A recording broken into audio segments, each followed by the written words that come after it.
जय जय श्री सीताराम। तो मैं नागेश कपिल, कुछ लोग आप मुझसे परिचित भी हैं और कुछ लोग यूट्यूब पर भी जुड़े हैं, कुछ और नए भी जुड़ सकते हैं। तो मैं एक श्रृंखला शुरू करने वाला हूं, जो श्रृंखला है अध्यात्म रामायण को लेकर के। आज प्रायः अध्यात्म रामायण की कथा जो होती है प्रायः शून्य के बराबर है, नहीं करवाते हैं लोग। तो रामचरितमानस की जो कथा है वो तो प्रायः आप सभी लोग श्रवण करते हैं, और वाल्मीकि रामायण की कथा भी आप श्रवण करते हैं। तो देखिए, रामायण कोई एक नहीं है, रामायण शतकोटि अपारा। करोड़ों रामायण भगवान शंकर ने करोड़ों रामायण इस संसार में हैं, और उन रामायणों को मेरा ख्याल है कि हम जीवन पर्यंत स्पर्श भी नहीं कर पाते हैं। तो मैं एक प्रयास करूंगा कि अध्यात्म रामायण को हम आप सभी लोगों तक मैं इस वीडियो के माध्यम से आप सभी लोगों तक पहुंचाऊं। तो सबसे पहले कोई भी ग्रंथ जब शुरू किया जाता है तो उस ग्रंथ में उसका महात्म्य लिखा रहता है। तो इस अध्यात्म रामायण में भी इसका महात्म्य सबसे पहले लिखा गया है, और महात्म्य में लगभग 60 जो श्लोक है, ये दोहा चौपाइयों में नहीं है। दोहा चौपाइयों में जैसे आपका रामचरितमानस है वो दोहा चौपाइयों में है, ये श्लोक सहित है। लेकिन मैं इसका भावार्थ आपको हिंदी में सुनाऊंगा।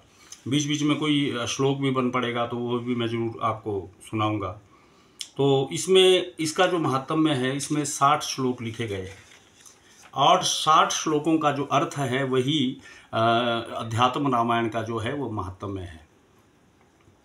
उसके बाद इसमें 7 कांड की कथा आती है। जैसे रामचरितमानस में भी 7 कांड है, तो सबसे पहले जैसे इसमें बालकांड की कथा आती है।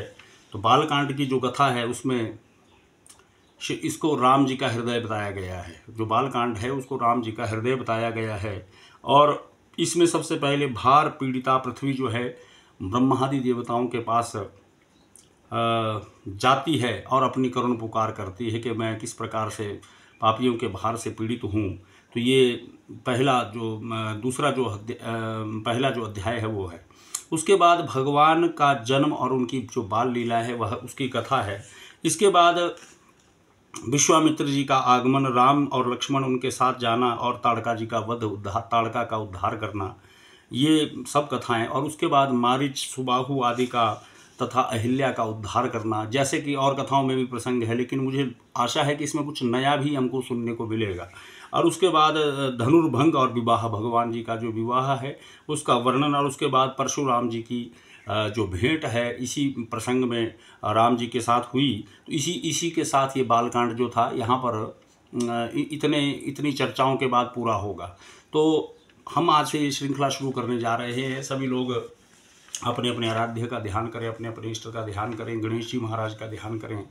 और मैं आशा करता हूँ कि यह कथा जो है सभी को मंगल देने वाली हो और सभी का जगत का मंगल करे, और आप सभी के घर में सुख शांति का वास हो, और भगवान जी हम सब के हृदय में विराजमान हो, ऐसी मैं प्रार्थना करता हूँ। तो आइए सबसे पहले हम जो है तो कुछ 2-4 शुरुआती मंगलाचरण के श्लोकों का गुणगान करेंगे, और उसके बाद इस अध्यात्म रामायण के महात्म्य में प्रवेश करेंगे। तो ओम गजाननं भूतगणादिसेवितं कपित्थजम्बुफलचारुभक्षणम् उमासुतं शोकविनाशकारकं नमामि विघ्नेश्वरपादपङ्कजम्। या देवी सर्वभूतेषु दयारूपेण संस्थिता नमस्तस्यै नमस्तस्यै नमस्तस्यै नमो नमः। श्री गुरुचरण सरोज रज निज मन मुकुर सुधारि वरनौ रघुवर विमल जसु जो दायकु फलचारि। बुद्धिहीन तनु जानिके सुमिरौ पवन कुमार बल बुद्धि विद्या देहु मोहि हरहु कलेश विकार। मनोजवं मारुततुल्यवेगं जितेन्द्रियं बुद्धिमतां वरिष्ठं वातात्मजं वानरयोऽथ मुख्यं श्रीरामदूतं शरणं प्रपद्ये। नारायणं नमस्कृत्यं नरं चैव नरोत्तमं देवीं सरस्वतीं व्यासं ततो जयमुदीरयेत्। कथा प्रारंभ होत है, सुनिए वीर हनुमान, राम लखन श्री जानकी सदा करहु कल्याण। बोलिए सियावर रामचंद्र की जय, पवन सुत हनुमान की जय, सब संतन की जय, सब भक्तन की जय, सियावर रामचंद्र की जय। तो आइए अब इस अध्यात्म रामायण के महात्म्य में हम प्रवेश करते हैं। तो इसमें पहले एक दो पंक्ति में श्लोक लिखा गया है, इसी को गुणगान करने के बाद फिर कथा में प्रवेश करते हैं। रामं विश्वमयं वन्दे, रामं वन्दे रघुद्वहं, रामं विप्रवरं वन्दे, राम श्यामाग्रजं भजे। यस्य वाङ्गशूतश्च्युतं रम्यं रामायणामृतं, शैलजासेवितं वन्दे तं शिवं सोमरूपिणं। बोलिए सियावर रामचंद्र की जय। तो इसमें अब आइए अब कथा को श्रवण करते हैं। बोलिए सियावर रामचंद्र की जय, पवन सुत हनुमान की जय। जो प्रत्यक्षादि प्रमाणों से परे, त्रिगुणातीत, मलहीन, ज्ञान स्वरूप और मन वाणी आदि के अभिषेक हैं, उन दक्षिणामूर्ति भगवान सदाशिव को हम सदैव नमस्कार करते हैं। सबसे पहले भगवान शंकर का इसमें ध्यान किया गया है। इसके बाद सूत जी महाराज की कथा आपको प्रायः सभी को ज्ञान है। सूत जी महाराज कहते हैं, एक समय योगी राज नारद जी दूसरों पर कृपा करने के लिए समस्त लोकों में विचरते हुए सत्यलोक में जा पर पहुँचे। तो सत्यलोक में जाकर के जब पहुँचे तो वहाँ पर मूर्तिमान वेदों से घिरे हुए अपनी बाल सूर्य के समान प्रभा के सभा भवन को पूर्णतया दैदीप्यमान करते हुए मार्कंडेय आदि मुनिजनों ने बारंबार स्तुति किए जाते हुए संपूर्ण पदार्थों का ज्ञान रखने वाले और भक्तों को इच्छित फल देने वाले सरस्वती युक्त जगतपति ब्रह्मा जी को देखकर मुनि श्रेष्ठ नारद जी ने उन्हें साष्टांग प्रणाम किया और भक्ति भाव से उनकी स्तुति की। तब स्वयंभू भगवान ब्रह्मा जी ने प्रसन्न होकर वैष्णव अग्रणी श्री नारद जी, देखिए नारद जी क्या है, वैष्णवों में अग्रज है, नारद जी से कहा, हे मुने तुम क्या पूछना चाहते हो और मैं तुमसे वह सब कहूँगा। ब्रह्मा जी के ये वचन सुनकर नारद जी ने उनसे कहा, हे देवश्रेष्ठ, शुभाशुभ कर्मों का वर्णन तो मैं आपसे पहले ही सुन चुका हूँ। अब मुझे एक ही बात और सुननी है। यदि मुझ पर आपकी कृपा है तो गोपनीय होने पर भी वह मुझे आप सुनाइए। ये ब्रह्मा जी से अपने पिता, ब्रह्मा जी कौन है, नारद जी के पिता है। नारद जी कौन है, ब्रह्मा जी के मानस पुत्र हैं। ये कथाएं आप प्रायः सुनते हैं। तो अब घोर कलयुग के आने पर मनुष्य पुण्य कर्म छोड़ देंगे। देखिए अब यहाँ पर क्या नारद जी ने कहा कि यदि आपकी मुझ पर कृपा हो तो आप मुझे कोई ऐसी कथा सुनाइए जो गोपनीय हो। तो अब नारद जी क्या कहते हैं कि अब घोर कलयुग के आने पर मनुष्य क्या करेंगे, पुण्य कर्मों को छोड़ देंगे। धीरे धीरे जैसे जैसे क्या होगा, कलयुग का प्रभाव बढ़ने लगेगा। धीरे धीरे क्या होता चला जाएगा कि जितना भी ये सत्कर्म समाज में आज संसार में हो रहा है, धीरे धीरे ये सब पुण्य कर्म जो है ये छूटते चले जाएंगे। धीरे धीरे कम, एक समय ऐसा होता है कोई चीज़ बहुत ज़्यादा बढ़ जाती है, लेकिन जब धीरे धीरे क्या होता है कि कुछ समय के बाद ये चीज़ें घटने भी लग जाती है और पुण्य कर्म छोड़ देंगे। और फिर उसके बाद उसका क्या प्रभाव होगा कि जब पुण्य छूट जाएगा तो सत्यता समाप्त होने लग जाएगी। सत्य भाषण से विमुख होकर के झूठ बोलना लोग शुरू कर देंगे, दुराचर में प्रवृत्त हो जाएंगे और दूसरों की निंदा में तत्पर रहेंगे। व्यक्तियों का क्या स्वभाव हो जाएगा कि प्रत्येक व्यक्ति जो है तो दूसरे की निंदा में लिप्त हो जाएगा जैसे जैसे ये कलयुग आगे बढ़ता जाएगा। ऐसा नारद जी कह रहे हैं।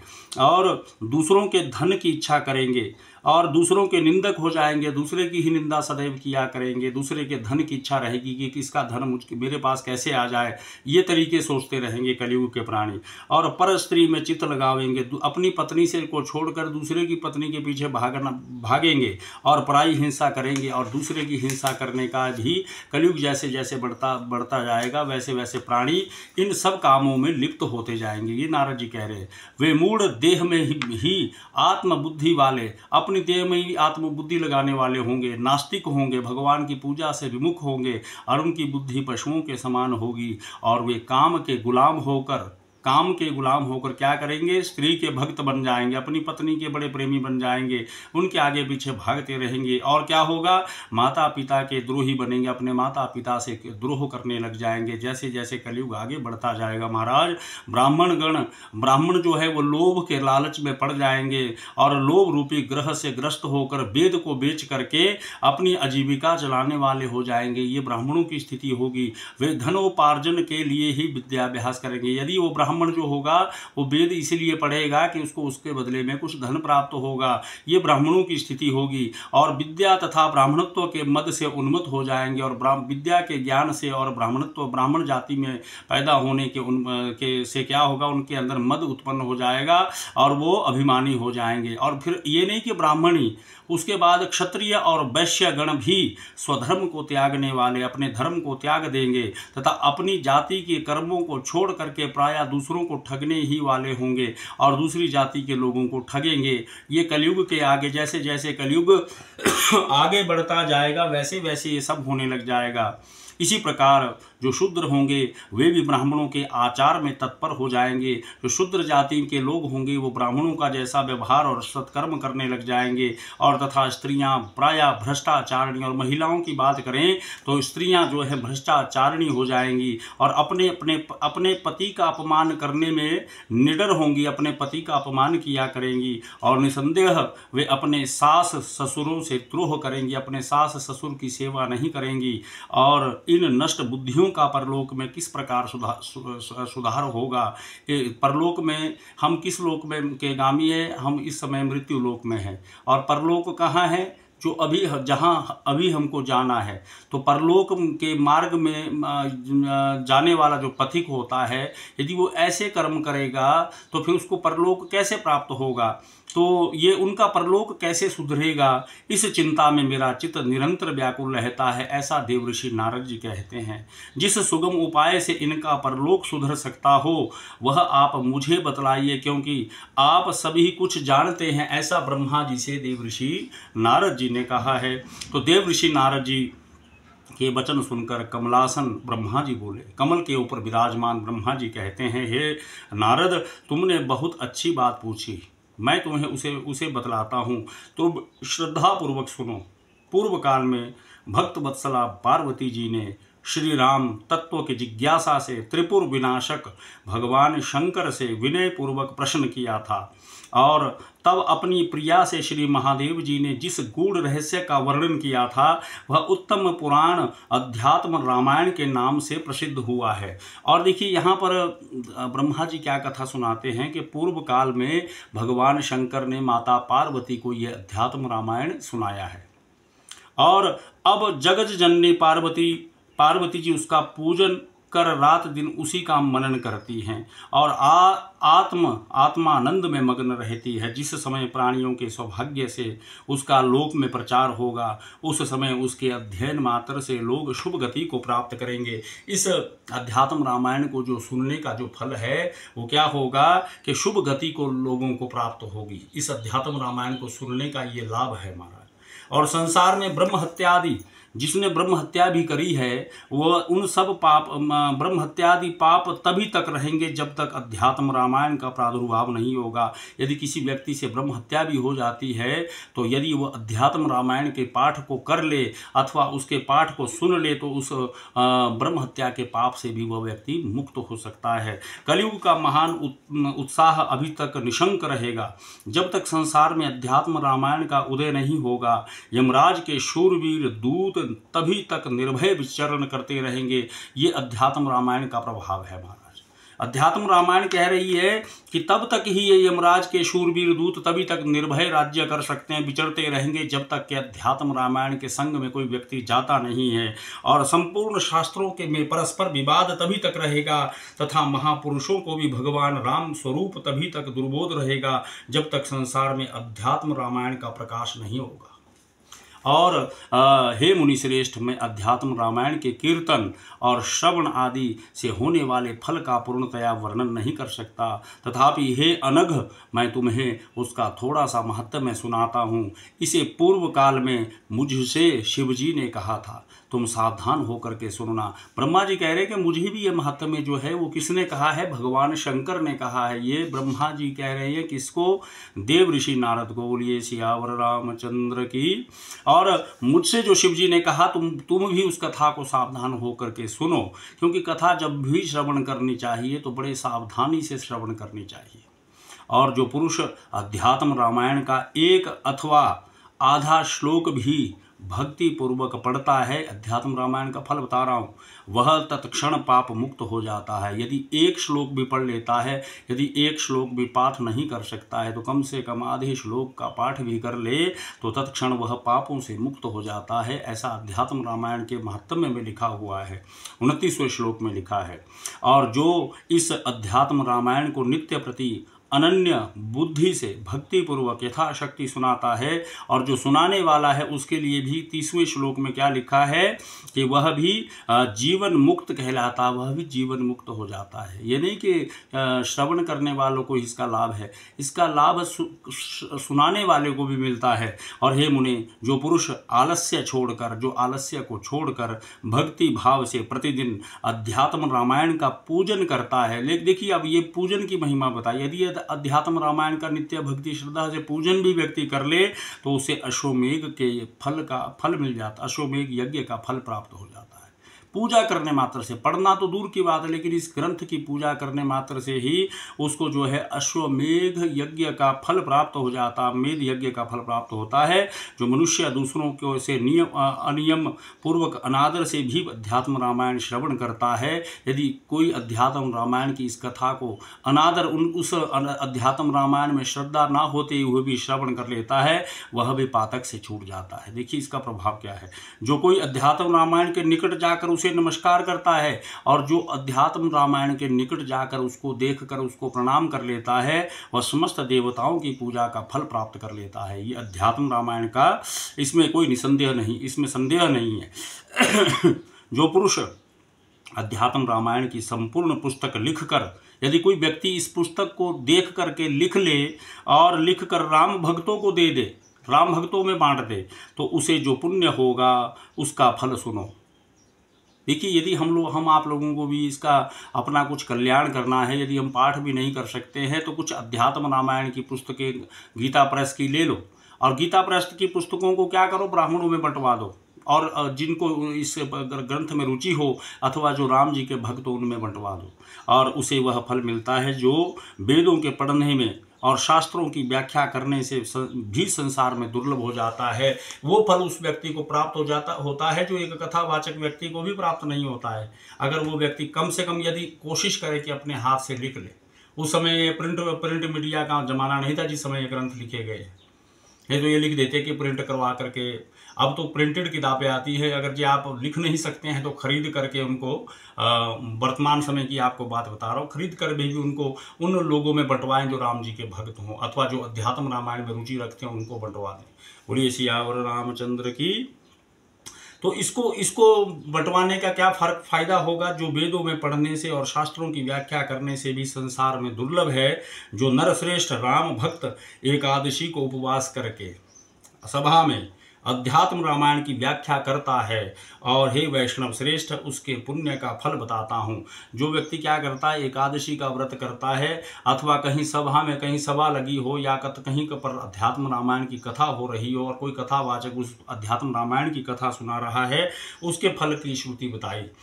उसे एक अक्षर में के पढ़ने में गायत्री के पुरुषरण का फल मिलता है। जैसे मैं यहाँ पर पढ़ रहा हूँ और आप लोग यहाँ श्रवण कर रहे हैं, आप लोगों के तो मैंने श्रवण की महिमा बताई कि आपको क्या फायदा है, लेकिन पढ़ने वाले को भी क्या है, एक अक्षर में गायत्री के पुरुष चरण का फल प्राप्त होता है। ये अध्यात्म रामायण का प्रभाव है। और जो पुरुष रामनवमी के दिन निराहार रहकर, रामनवमी कब होती है, चैत्र शुक्ल रामनवमी, जिसमें भगवान राम जी का जन्म हुआ है, उसको रामनवमी कहते हैं। रामनवमी के दिन निराहार रहकर और फिर रात्रि को जागरण करके अनन्य बुद्धि से अध्यात्म रामायण को पढ़ता या सुनता है, और अब मैं उसका पुण्य बतलाता हूँ। कुरुक्षेत्र जो रामनवमी के दिन केवल व्रत उपवास करने के बाद रात्रि में इस अध्यात्म रामायण को सुनता है, रात्रि को जागरण करके अनन्य बुद्धि से अध्यात्म रामायण को पढ़ता या सुनता है, अब मैं उसका पुण्य बतलाता हूँ। कुरुक्षेत्र आदि संपूर्ण पवित्र तीर्थों में सर्वग्रस्त सूर्य ग्रहण के समय अनेकों बार व्यास जी के समान ब्राह्मणों को अपने बराबर धन देने से जो फल होता है उसे वही फल मिलता है, इसमें कोई संदेह नहीं है। यह सर्वथा सत्य है, सर्वथा सत्य है। जो मनुष्य अहर्निश प्रसन्न चित्त से अध्यात्म रामायण का गान करता है उसकी आज्ञा इंद्र आदि देवगण उसकी आज्ञा का पालन करते हैं। कौन? इंद्र आदि देवता और देवगण।